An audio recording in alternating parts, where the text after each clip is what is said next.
Good afternoon. An update for today, March 21st. We had yesterday, I had mentioned when we did our availability, had launched the Memorial Healthcare drive-through testing site with in conjunction with the Florida National Guard and Memorial Healthcare, and they had done, I think, over 400 samples taken by the time I did the press conference. We had anticipated that they would do about 250 a day. They were able to do that by the time my press conference. Happy to report that yesterday in total they took 745 samples that are now being processed, with the results hopefully forthcoming as soon as possible. So I want to thank Memorial Healthcare. I want to thank the Florida National Guard for all their hard work in terms of getting that site up and running, but also getting it running in a smooth fashion.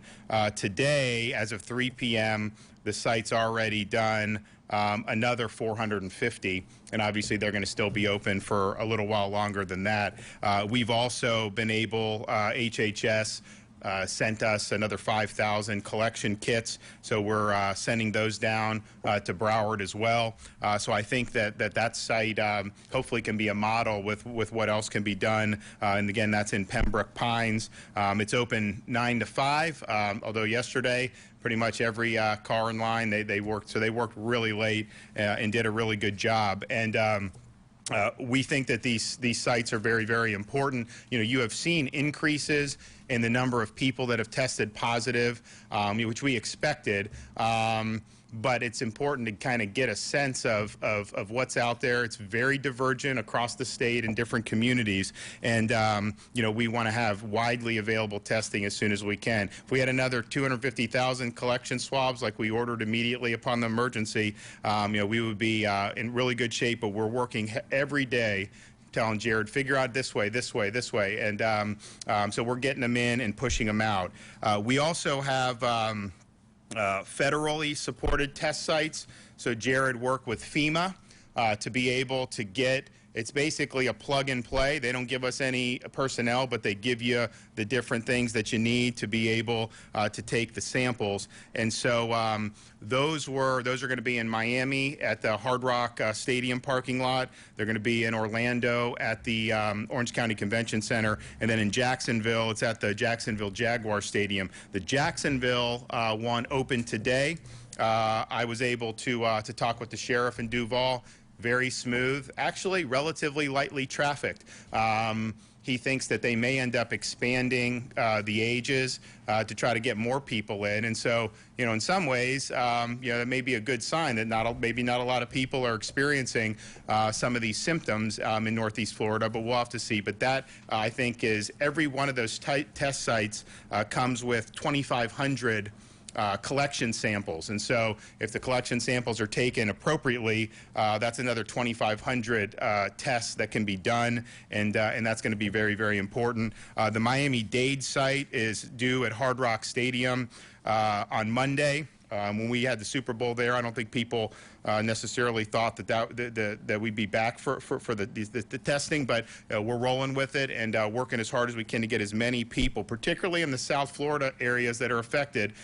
You pretty much have, I think, Broward, Dade, and Palm Beach, almost 50% of the cases in Florida are in those areas. So the Miami site will have our Division of Emergency Management. The Guard will be supporting the local health department, the Dade County, Miami-Dade Fire Department. You're going to have police. I know the mayor, Mayor Suarez, has been involved. I know Mayor Jimenez. We're working with him on trying to expand as much testing as we can in Miami-Dade. And then the Orange County site is set to open on Wednesday at the Orange County Convention Center. And again, the Guard is supporting that.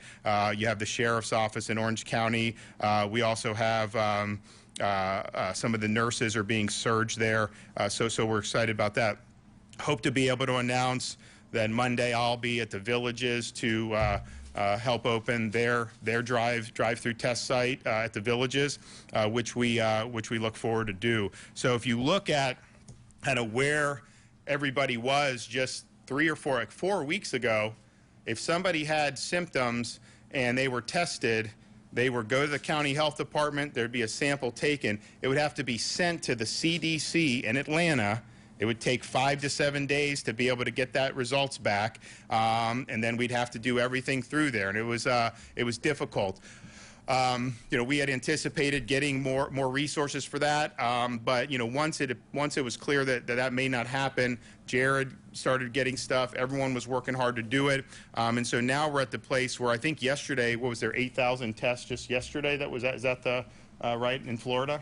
As of last week. Yeah. So the scale is going up, and I think we're going to continue to do it. I mean, we have thousands of additional swabs going to places all across the state, Jacksonville, Orlando, City of Tampa. They're working with Raymond James Stadium to do something there. We're sending a lot to the key health departments like Miami-Dade, another 1,200 collection samples there, as well as places throughout the state of Florida. So this is important, and the goal would be to be able to cast as broad a net with this as possible. And I think if you're able to do that, really helps inform how we're best able to prevent more damage from the virus, and I think that that's a very good thing. And then we're also looking at, you hear different things about this company's coming up with this test and this test. Anytime something like that happens,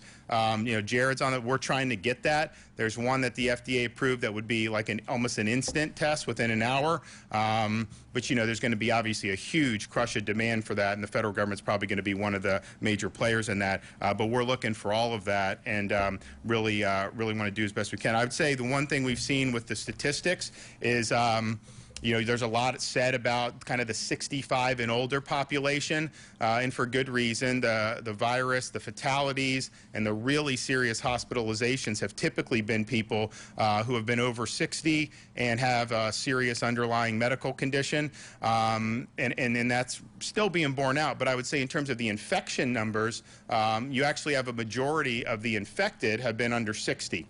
And so that's just something people think, just because you saw folks who were older and who had underlying conditions, thinking like, well, it's really just about people who are elderly. No, I mean, you can get this if you're in your 30s, 40s, and there's not necessarily high rates of fatalities with that, but some people have really had some serious health consequences as a result of it. And so it's just something people need to understand, that it is out. The elderly are obviously are most vulnerable to this, but it's something that could affect anybody. One of the things that people are concerned about as the virus has gotten into the United States and spread in various communities is, what does that mean to hospital capacity if you ended up seeing a flood of patients? Obviously, you see New York, they're having to do a lot of things to try to figure out how to accommodate what potentially can be a huge crush with the way that's escalating in the city.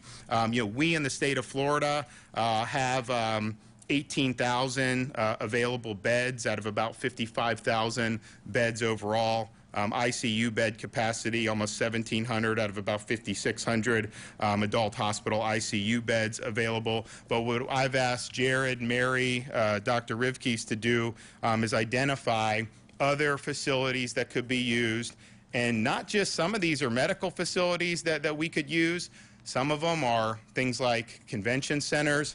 We've had hotel owners say, if you want to use the hotel, you can do it. And the reason why you would want to do that is if somebody comes in, tests positive, if you send them back home, they're likely to infect the people that they come in close contact with in their home. So then the virus continues to spread. If they have a place to self-isolate where they're not going to be in close contact with anybody, then the virus dies with them. And so we're working on ways to figure out that. I've told Mary, license any of these places where you may do some of the medical care, and make sure that folks understand that you may need to move people around in a way so that the core hospital isn't overwhelmed. And we have right now throughout the state 34 hospitals that have 50% or greater capacity.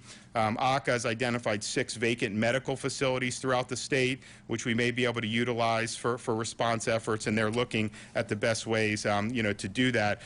So there's going to require a lot of communication. It's got to have federal communication, local, as well as looking at private sector, but it's something that we've been working on for quite some time now.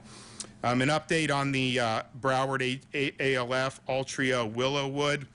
Remember, this is the ALF where we had the first nursing assisted living fatality. This was a facility that did not impose the requirements that our ACA put in and that the CMS later issued on behalf of the federal government to guard access to these, make sure who's going in is being screened. They had sick construction workers, sick hospital staff. They had sick people in the food service. So you ended up having, at this time, there's been 3 confirmed deaths at that same facility, 10 total positive cases, and there's 4 more tests pending. We stressed from the very beginning when this virus was not even something that people were talking about. It was pretty clear from the other countries' experiences that we had to protect the senior citizens in our nursing homes and assisted living facilities. That's why we issued those guidelines early. That's why CMS has done it. People need to follow this because if you're not, you're putting people that you're supposed to care for at risk.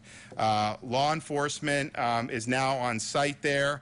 CDC does have an infection control specialist embedded on site, and ACA has somebody there 24/7. And obviously we want to help as best we could. But if you're in this business to take care of people who may be susceptible to this, you shouldn't need to have someone breathing down your neck. You should do the right thing and protect the folks in Florida who are most vulnerable. Latest on cases, we have had a total of 12 fatalities for Florida residents, 720 total new cases, 664 of those are Floridians. Broward is 162 total, Miami-Dade 156 total. We have pending test results about 991, but I think I've mentioned in the past, you have all these private labs that are now processing the tests. And so there are way more than 991 outstanding right now. They don't always tell us. They have to report the positives. We think they're reporting the negatives too. But we're not necessarily sure what's out there until they report it to the Department of Health. And as I mentioned, the age breakdown, 60% of those who've been infected are under the age of 60. Let me just say something about the big picture. Anytime you have, some of these things, whether it's a hurricane, whether it's other major events, and obviously this one would be that and then some, you see all the stuff circulating on, and I don't do social media or text messages anymore, but you see all this stuff. People are asking all these questions about all kind of these, really, really far out things. And I would just tell everyone, just keep cool and calm down. There's no need to panic about this. You just need to take the proper precautions and take the proper steps to protect yourself.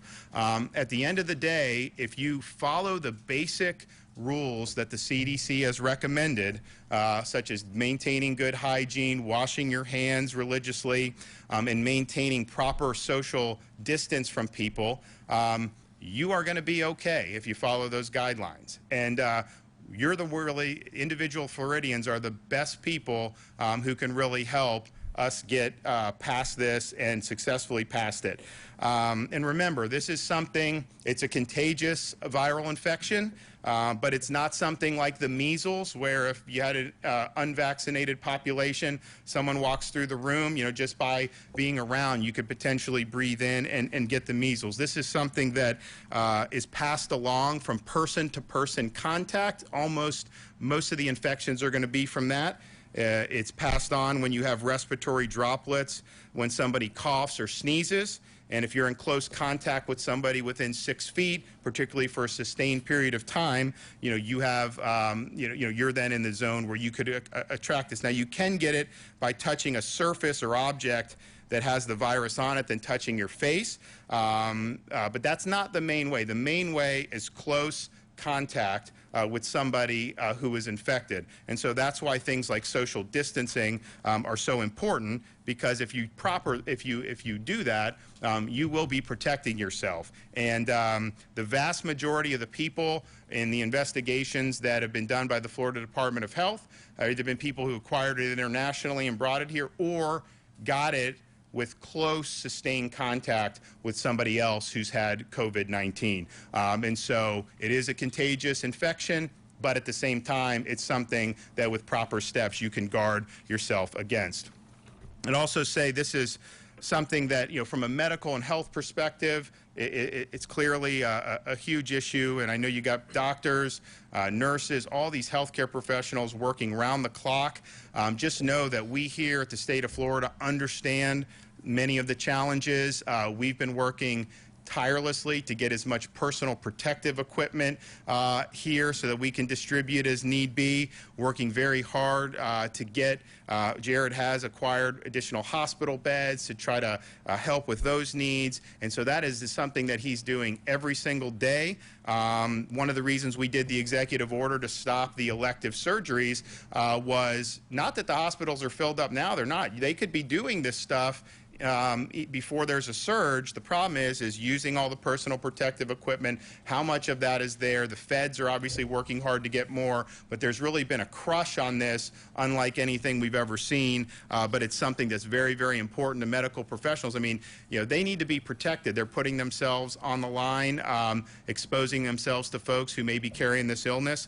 And, we want to do everything we can to do that. But I do appreciate many of the healthcare providers, particularly those who are doing, quote unquote, non-essential medical care, who are donating some of their PPE to the people on the front lines. Some of the folks in other industries that may have some that are doing that really, really makes a big difference. We also look at the economic effects of this. This is something that we're going to be continues to evaluate as this thing plays out. But suffice it to say, if we were here 2 months ago, unemployment claims in Florida were not something that was very substantial. I mean, you had full employment and then some. Now we're in a situation that some of these industries have really been upended. That's going to cause a lot of people who've worked worked really hard, maybe to get furloughed, maybe to lose their job, maybe to just be put on hiatus for a while where they don't get the paycheck. So we're very attuned to that. I've been working with Senator Rubio about different suggestions for what they're working on. He's doing a really good job working hard, really keeping in mind kind of our workforce and our small business folks, because really they're the ones that are going to get crunched by this as well. And I'd also say, I mean, this is something that affects the social fabric. I know a lot of people have been uneasy, have been very anxious. You're in a situation where a lot of the things you used to do are no longer available. You turn on the TV, there's no sports to watch, there's no a lot of live events. It's kind of watch the news. A lot of people are watching this, and it's, of course, 24/7 about the coronavirus. And I would just, urge people just to, take a deep breath, understand that, you can protect yourself against this, understand that people at all levels of the state and federal are working hard to help you. As long as you're following these precautions, you're going to be good. If you feel sick, obviously you need to stay home. If you're somebody who, if you're around and, go walk your dog, if you're not coming in contact with anyone, you're going to be fine. Make sure you're doing things that are going to be able to help you maintain kind of a good frame of mind. Because I really worry as long as this drags out, the effect that this is going to have on mental health in this state and in the country, because you're really looking at kind of some major changes and upheavals that have happened in just a couple weeks. And so people just need to know that it's going to be fine. Protect yourself. We're going to have to work very hard to get through this, but we will. And don't believe everything you see on social media or on the internet. and we're there for you. So with that, I'm happy to take a couple questions. Yeah, Governor, there's a company that makes smart thermometers, and their data indicates that there's a dramatic rise in fevers in Florida, and seems to indicate that the situation is more serious than what the testing is showing. How are you evaluating that data? Do you want to take a look at that? I mean, so I'll let the Surgeon General talk about it. I mean, we get data from the emergency rooms through the Department of Health to see increases in cough-related admissions, respiratory-related admissions, and fever-related admissions, I think. So, you know, you've seen it go. I think Broward had started to go up, then went down, then kind of went back up. But I'll let the Surgeon General kind of explain, you know, what data we're looking at. I mean, the most important data that we're looking at is testing. As the governor mentioned, now more than 8,800 test results are back in, and many more are pending, and that's really what we're looking at the present time. As the governor mentioned, we have surveillance systems which are out there. In Broward, we actually saw a spike in individuals present to emergency rooms with fever and cough, but actually that dropped down over the past couple of days. But isn't that too late? I mean, by the time you get to an emergency room, and we also have, you actually have seen over the last week an increase in the availability of hospital beds throughout the state of Florida. And so, but Scott and his team are tracking that, and and here's the thing, though, to think about, too. Even the people that present with fever, cough, shortness of breath, and then get tested, the overwhelming percentage of them come back negative. And so, you know, we've tested, I mean, particularly for folks who are, you know, in that 65 and plus. I mean, the vast majority are coming back negative. What is the timeline on getting the 2 Tampa Bay drive-through testing stations open? So there's already some doing it. I mean, I've talked to some of the hospital folks in that area. I think Baycare has done some stuff. So there should be some stuff already. The Raymond James site, you know, we want to support. We're working with Tampa General. I know the city of Tampa is doing a lot on that. I'm not sure on the timeline on that, but if you look, you know, you're starting to see more cases in Hillsborough County. We obviously anticipate, because, you know, the results are coming from the prior, you know, 2 weeks mostly in terms of infections. So we really want to get a good handle on what's going on in Tampa and Orlando in particular. You know, we know obviously South Florida is a challenge now, but we still have the ability to, you know, to contain some of this in some of these other parts of the state. I mean, you look, it's interesting. You know, Sarasota County, they've tested a lot. I mean, they've really done a good job with testing, and they've had very few infections, even though they've tested a lot. So, but yeah, we want to do it. I've been talking with John Corus at Tampa General. They're working really hard, but we definitely think that would be beneficial. Governor, and you were talking earlier about some of the things that you were considering. I'm curious as to whether or not you've looked at what's happened in New York or California or even China. For instance, China put in clinics where they would, if somebody was in a family got sick, they took them out of the family and they quarantined them somewhere else. You see New York and California. Yeah, so we are still like, but to China, what China started figuring out was, as much as you can believe them, but, you know, people would be infected and they'd send them home and they'd infect the people in their house. And so one of the things that can be affected, that's one of the reasons Jared's identifying some of these places, because I think the plan would be, if you have somebody that presents but doesn't require hospitalization, you test them, you have them be isolated in a convention center, hotel. Don't go back home with your family, because the people you're most likely to affect are those very close, persistent contacts. Not just walking by someone it's the close contacts. If you're inside sharing a house with somebody, you know, those are obviously the ones. So yeah, we're absolutely considering that. And actually, I mean, hopefully, you know, it doesn't get to that, but we're planning for that for sure, because I think that that's the prudent thing to do. Yes, ma'am. I'm sorry to get to my question, but my question was more upon the fact, if you've seen things that other states and their nations are doing that you said, no, that didn't work, so let's go in a different direction. That was sort of where I was trying to... Well, so, you know, I would just say, you know, obviously a lot's going on in New York. You know, New York's numbers are off the charts. You know, they have over 10,000 infections. Obviously, they have New York City, which is kind of the perfect place where something like this would spread. Very urban, people always in close contact, public transportation, and there's other things involved in that. So you look at that, but then you also got to see what they're dealing with in their circumstances versus here, and then make the decisions. I would say the big problem with a lot of this stuff is, nobody really has adequate data that they can really say, what's going to happen when you do X or Y. A lot of these are built on assumptions and models, and I respect that. But I know California said that maybe half their state would be infected, and that was an analysis I looked at, and I wasn't sure that was something that I necessarily bought into, because if you look at Italy, I think they have 60 million people. They had, as of like yesterday, I think they had about 40,000 infections. And so there's a lot of this that's really driven by assumption. So you just got to try to get as much information as you can. What are the actual facts? You talk to folks on the ground. You talk to folks. The president's task force has been great. I mean, you call. We've talked Dr. Fauci a number of times, talked to, the U.S. Surgeon General a number of times, VP. They've been really, really good and really, really helpful. Yes. So I wanted to ask you about Medicaid. I know some Democratic lawmakers have sent you letters about that. I know that you're doing the 2 months where if you're up for recertification, you're delaying that. But what about actually temporarily extending or expanding Medicaid to people who aren't ordinarily eligible for that?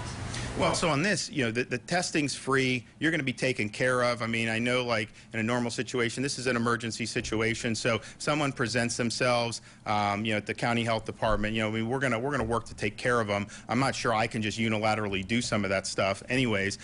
So people are going to be taken care of, and people can know if you have these symptoms. And you talk to a physician, if you call the county health, whoever you talk to recommends the test, you're not going to have to pay for the test. I mean, you're going to be fine. One more question. Yeah, Governor, you mentioned these putting drive-through testing sites in hotels, which is something that China has. Well, no. So with the hotels, let me be clear. The hotels, I think, would be more for what Gary was mentioning, what China did by self-isolating the people who were suspected of carrying it rather than send them home. I think that would probably be, what we would use a hotel or some of those big areas for. Okay, so is this an idea where people who test positive would go to the hotel, stay at these hotels, or people who have fever? Or people who have symptoms and we don't know the test result, so you would go there. But yes, I mean, I think we want a place where positive cases can be self-isolated in a way that they're not going to infect other people. And, with all this stuff about, we tell people, obviously, use your good judgment about staying away from people, cleanliness. But if you have a household of 5 and you infect the people, people go out, kids go out. All these people will do stuff. And, as much as government can say, don't do this, don't do that, I mean, people still do it. So if you just take that out of the equation, then all of a sudden you take somebody, they're having no more contacts for that period until they're not contagious, and then I think it helps you get a handle on it. So we will look, and really I was surprised that people have said, look, we're not using these things anymore. Obviously, we got to get behind this, get past this. So let's try to make good use of it, and that could be a way to be able to do it. So, but we're gonna I'll have a. An update on the Villages plan tomorrow. I think I've mentioned before, it's drive-through testing Villages style, where they're going to be taking their golf carts through to get swabbed as they're going through. And they've really, because obviously their population has been is more at risk, but it's one of the most active communities in the United States. And so it's interesting how, talking with some folks there, social distancing applied to the Villages. They don't do the indoor events anymore. They don't have any of the gatherings, large gatherings outside anymore. But what they do, the tee sheets are filled on the golf course because they're going out. They have their own cart. They're not allowed to shake hands. They're not allowed to touch the pin, and they just kind of do it and then go. And so it's kind of active life living in an age of social distancing, and I think it's really neat the way they've had it. And I bring that up because whatever we're doing for mitigation to do this, we obviously want to be effective. And in order for it to be effective, it needs to be sustainable. It needs something that the people will buy into and will continue to do it. And so if someone has an outlet like that that's safe and they're doing it the right way, then that's something that I think they're going to be able to really, handle this over the long term. Hopefully it's not, forever. We want to get through it as soon as we can. But I really applaud what they're doing, and we'll let you know tomorrow more. Thanks. Can I just get a clarification on my question? All right, you've been watching Governor Ron DeSantis live today at the state capitol just now. He's talking for about 23 minutes. I'll give you a quick wrap up of what he's talking about. He started, of course, with the very latest numbers. And here's the number that we can tell you about here in the state of Florida when it comes to coronavirus cases. 658 total cases, 111 of those here in Tampa Bay. There have been 12 deaths throughout the state, and one of those was in Tampa Bay. That was in Manatee County, a 70-year-old male there. The governor also talked a lot about testing today, and they're saying that they've tested more than 8,000 people over just the past week or so. Also talked about testing sites and mentioned Raymond James Stadium as well as the Villages and a mobile kind of golf cart drive-through testing site that he's going to unveil for the Villages area. Of course, the Villages is a senior living facility just north of us, a couple of hours away. We're going to have the very latest on the coronavirus coverage for you tonight, including what Tampa Mayor Jane Castor has to say at a news conference she held today. We'll hear a lot more about this testing site that's going to be set up at Raymond James Stadium, sort of the timeline of where we are on that. Plus, we're going to have some other news for you, a message to the Tampa Bay area from Jameis Winston. Also, Ian Oliver's full forecast. By the way, you can stay up to date on all that you need to know by going to our WFLA app right now. We'll see you in about 30 minutes for News Channel 8 at 6. Have a great afternoon, everybody.